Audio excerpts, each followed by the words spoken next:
لله الحمد لله نحمده ونستعينه ونستغفره ونعوذ بالله من شرور أنفسنا ومن سيئات أعمالنا من يهده الله فلا مضل له ومن يضلل فلا هادي له أشهد أن لا إله إلا الله وحده لا شريك له وأشهد أن محمدا عبده ورسوله اللهم صل على محمد وعلى آل محمد كما صليت على إبراهيم وعلى آل إبراهيم إنك حميد مجيد اللهم بارك على محمد وعلى آل محمد كما باركت على إبراهيم وعلى آل إبراهيم إنك حميد مجيد.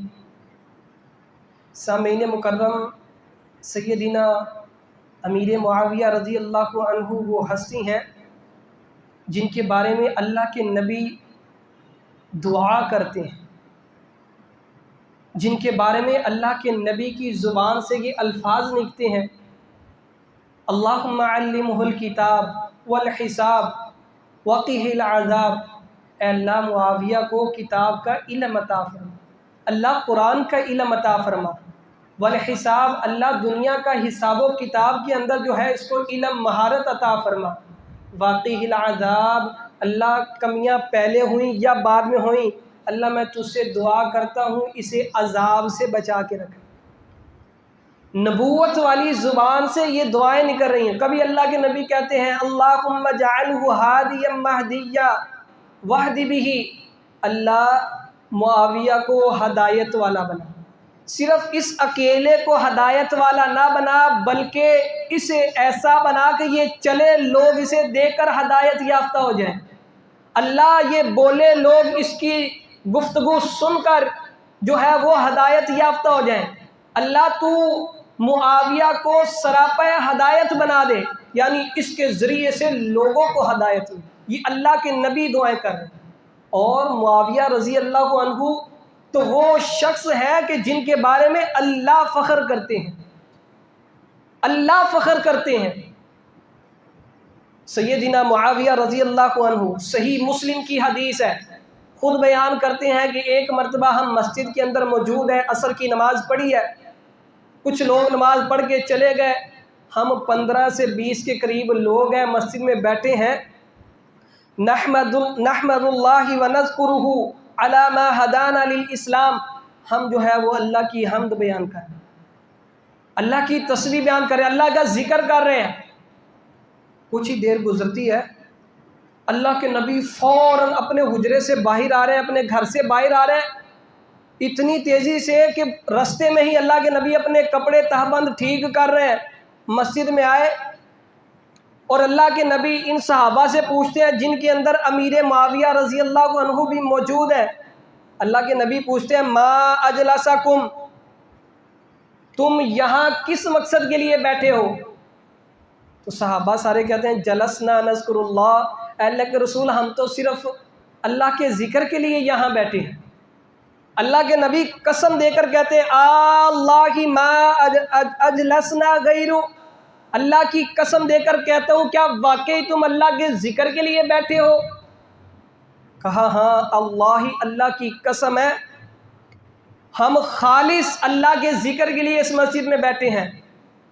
اللہ کے نبی فرماتے ہیں میں اپنے حجرے کے اندر موجود تھا، میرے پاس جبریل امین آئے اور انہوں نے کہا ان اللہ یباہی بکم الملائکہ، یہ جو مسجد کے اندر لوگ موجود ہیں اللہ کی حمد بیان کر رہے ہیں، اللہ کا ذکر کر رہے ہیں. آسمانوں پر اللہ نے سارے فرشتوں کو جمع کیا اور ان سارے فرشتوں کے سامنے کہا کہ اللہ ان پر فخر کرتا ہے. امیر معاویہ تو وہ ہستی ہیں جن کے بارے میں اللہ فخر کرتے ہیں، اور صرف اللہ نہیں بلکہ اللہ کے نبی ان کا نام ان کا سن کر مسکرا دیتے ہیں. ام حرام رضی اللہ عنہا اللہ کے نبی کی رضائی خالہ لگتی ہیں. اللہ کے نبی ان کے گھر میں کبھی آتے ہیں بیٹھتے ہیں، اسی طرح بیٹھے ہوئے ہیں، لیٹ گئے، آنکھ لگی، فوراً آنکھ کھلی، چہرے پہ مسکراہٹ آئی. ام حرام رضی اللہ عنہا کہتے ہیں اللہ کے رسول اچانک سے کیا معاملہ بنا؟ کہا ام حرام میں نے یہ دیکھا ہے خواب کے اندر، اور خواب نبیوں کی وحی ہوتی ہے، نبیوں کا جو خواب ہے وہ وہی ہے، حقیقت ہے، حق ہے، سچ ہے۔ اللہ کے نبی کہتے ہیں خواب کے اندر میں نے دیکھا، آج ہمارے پاس ہتھیار نہیں ہے، جنگ بدر لڑی ہے، جنگ احد لڑی ہے، اتنا اسلحہ نہیں تھا، اتنی نفری نہیں تھی، کم تعداد تھی، طاقت نہیں تھی، لیکن ایک وقت آئے گا میری امت کے اندر لوگوں کے پاس طاقت ہوگی، اسلحہ ہوگا، آلات طراب ہوں گے۔ جس طرح آج لوگ بادشاہ تختوں پر بیٹھتے ہیں، اسی طرح میری امت کے اندر لوگ جو ہیں وہ تختوں پر بیٹھ کر جو ہے وہ لوگوں کے ساتھ جنگ کریں گے۔ سب سے پہلا بحری جہاز، جنگی جہاز تیار ہوگا، ان کے پاس آلات حرب بھی ہوگی، جنگی سامان بھی ہوگا، اور سمندر کے اندر جو ہے وہ باہری جنگ لڑیں گے۔ قد اجیبو، اللہ کے نبی کہتے ہیں ان پر جنت واجب ہو گئی۔ ام حرام نے جب یہ سنا کہا اللہ کے نبی میرے لیے بھی دعا کر دیں کہ میں بھی ان میں شامل ہو جاؤں۔ اللہ کے نبی نظر آسمان پر اٹھاتے ہیں، کہتا ہے انت فیہم، ام حرام تم بھی ان میں شامل ہو جاؤ۔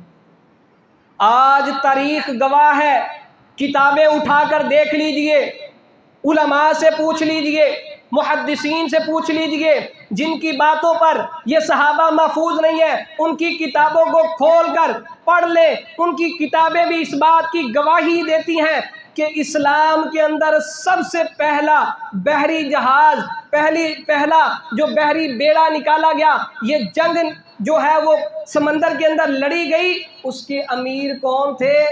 امیر معاویہ رضی اللہ عنہ۔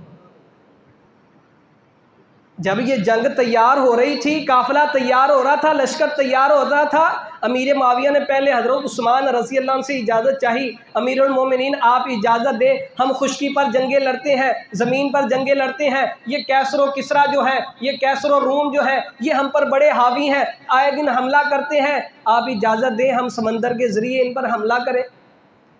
کہا ہمارے پاس تو ابھی تیراکی کے ماہر نہیں ہے، فوجی نہیں ہے، نیوی نہیں ہے، جہاز نہیں ہے، کشتیاں نہیں ہیں، کیسے لڑیں گے؟ امیر معاویہ کہتے ہیں آپ کی اجازت کی ضرورت ہے، باقی سارا کام میرا ہے۔ اجازت مل جاتی ہے، جہاز بھی آ جاتے ہیں، تیراکی بھی آ جاتے ہیں، سامان بھی ہو جاتا ہے۔ ام حرام کو پتہ چلتا ہے مدینہ سے مکہ آتی ہیں، مکہ سے شام دمشق کے علاقے میں آتی ہیں، امیر معاویہ کی خدمت میں حاضر ہوتی ہیں، کہتی ہیں مجھے بھی اس میں شامل کر لو۔ امیر معاویہ کہتے ہیں آپ تو بوڑھی عورت ہیں، ہڈیاں کمزور ہیں، کمر جھکی ہوئی ہیں، آپ کیا کریں گی؟ عورتیں جاتی تھیں مرہم پٹی کے لیے، لیکن آپ کیا کریں گی؟ زمین کے اندر تو اس کی ضرورت ہوتی ہے، پانی کے اندر اس کی کیا ضرورت ہوگی؟ کہتی ہیں آپ مجھے روک نہیں سکتے، کہتی ہیں آپ مجھے روک نہیں سکتے، کیونکہ نبوت کی زبان سے یہ بات نکلی تھی کہ میں اس قافلے کے اندر موجود تھی۔ اٹھائیے صحیح بخاری کی حدیث نمبر 2700، حدیث نمبر 2800، حدیث نمبر 2946، اس کے اندر یہ بات موجود ہے۔ ام حرام اس لشکر کے اندر موجود ہے، واپسی کے اندر جو ہے وہ اونٹ سے سواری سے اترتے وقت پاؤں جو ہے وہ پلان کے اندر پھنستا ہے، منکا ٹوٹتا ہے، اور اسی موقع پر ان کی شہادت ہو جاتی ہے۔ یہ اللہ کے نبی کی زبان سے گواہی تھی کہ اس لشکر کے اندر جو بھی موجود ہیں وہ شہید ہوں یا نہ ہو، وہ سارے کے سارے جنتی ہیں۔ اللہ تعالیٰ سے دعا ہے اللہ ہم سب کو ان کے ساتھ صحیح معنوں کے اندر محبت، ان کا احترام کرنے کی توفیق عطا فرمائے۔ اللہم اغفر لنا ورحمنا انک انت الغفور الرحیم۔